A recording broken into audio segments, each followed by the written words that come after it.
Hi, welcome back. This video is going to be about the stuff I tore off to get out of the way, you know, bumpers and all that, but mostly about this back end of the car. So I got the inner fenders, all these holes like that, spots all rusted and gross, and there's lots of rust everywhere down there, and then like, ooh, there's rust, and there's rust that needs replaced, and back here some more rust. See this over here?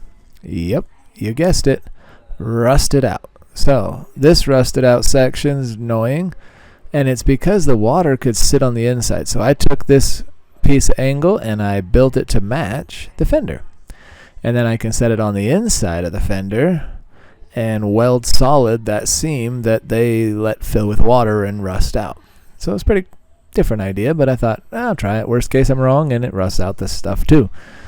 But I got one built for each side, so that I can also weld it in place where it goes and then clamp it solid to that. So it'll be a helpful piece when I get going. I got to build this little piece here, and so I figure, you look at all the water sitting in there, so I'm going to build a piece that just follows that radius up. That way water doesn't sit there anymore, and it's smooth. So I'll get working all this stuff, and man, there's so much rust. You can see right through the bottom here, that little, it's all bad. All bad. Water sits, it eats the metal. So now I'll show you over here on this side. I got a few spots like, you know, that whole section, and over here's a couple spots. And oh yeah, down there, that giant hole, that all gets filled in this time. So now I've got my cardboard template. You can see it. Yep, there it is. That's proof that I use cardboard, saving energy and trees by not starting with metal. So I got this all figured out, thinking pretty confident. And I got the inside figured out. You can see I got it cut to shape and size. And then this other little sliver, that is my ramp kind of thing for the water to run out. So with that ready to go, I say, let's make this out of metal, right? Yeah, you can see the water. I think it's a better design. I hope. If not, so much rust. Either way, I'm going to put some wheat poles in it and magic. So I got this stuff ready. I got to follow that contour of the back. I got to follow this edge. This piece makes me nervous. I looked at it for hours and hours, and I noticed right here is bad. So I built a sample can I build it piece. Like, yep, I can build it. So with that, I'll need to make a longer one, and I'll stick a long piece in there. So you see this part's garbage, and a lot of that's garbage, and this part's garbage, and I've got these little pieces now ready to go. And look at this new stuff. So this is my replacement panel that I built. It fits up there pretty nice. It's a little over long. I think it's Krusty's. The guy does body work. I watched a lot, and look at that. That's my bottom repair. So this guy's on YouTube probably would laugh at my skill set, but guess what? I built that. So yeah.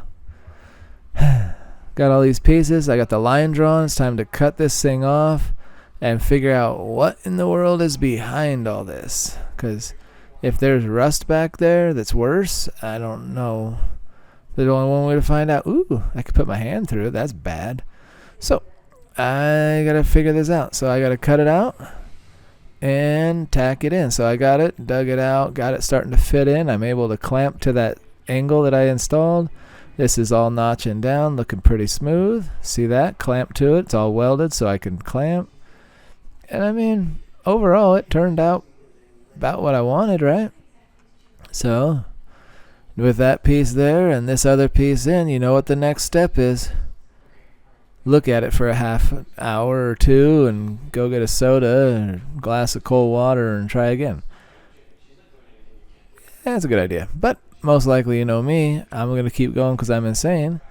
So I got it ready. This other piece down in here I switched out. You can't barely even tell. I got to grind a little bit of the spot welds, but that bottom channel I welded it in now. So it looks pretty cool. I'm happy with that. And I built this little piece right in here. Whoa, I tripped. Maybe. Come on, that piece. So that little piece sits up in there. I'll just tack it in place, get it all ready and fit real good, and it'll be all right. Come on. There you go. To the side. That piece. So, with that piece ready to go and the other piece ready to go, and yeah, there's a lot of shrinker stretcher, but I got her. Now it's just time to make it look like it should always have been there, right? If I can do that, it's a magic trick. And look, magic trick. So I primered up that little piece before I welded on top so that it's protected. And I tack welded this all in, and look how smooth it came out. Not too bad. Good enough for the Bondo I hang out with. Believe me, I hang out with a lot of Bondo when I ride in this car. So I got it tacked. I got to finish welding it up. And I weld that little piece in.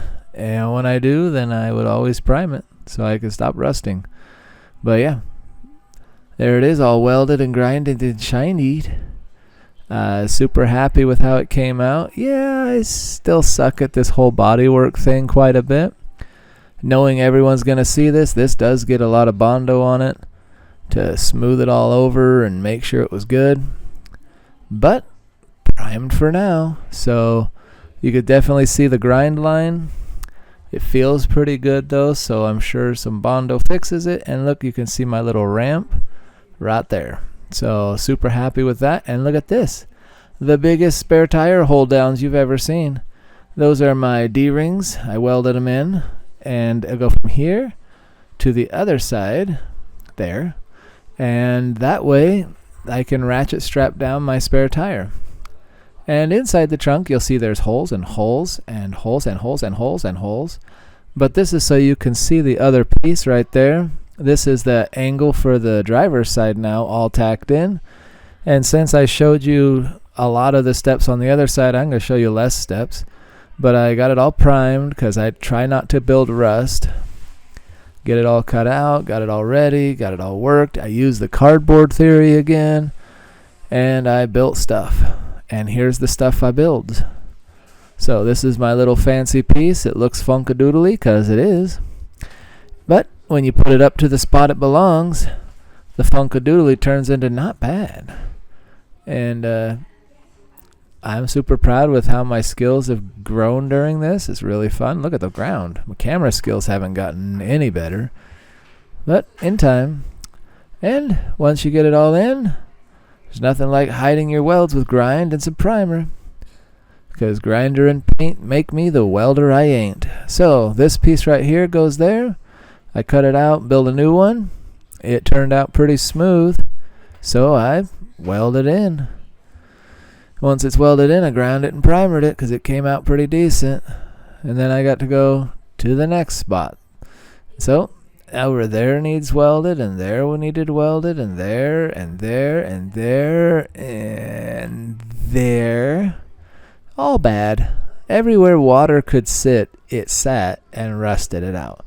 And then I have this piece down here left when I did my rockers. I had to, come on. So there you can see magically the piece appears. That's something I built for this side. I cut it in, ground it in, or welded it in and ready to grind.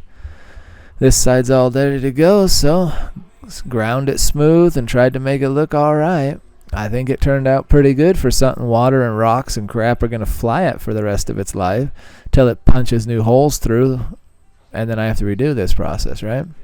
So getting it all good to go, getting things ready. I just try to prime things because everything rusted, so primed it is.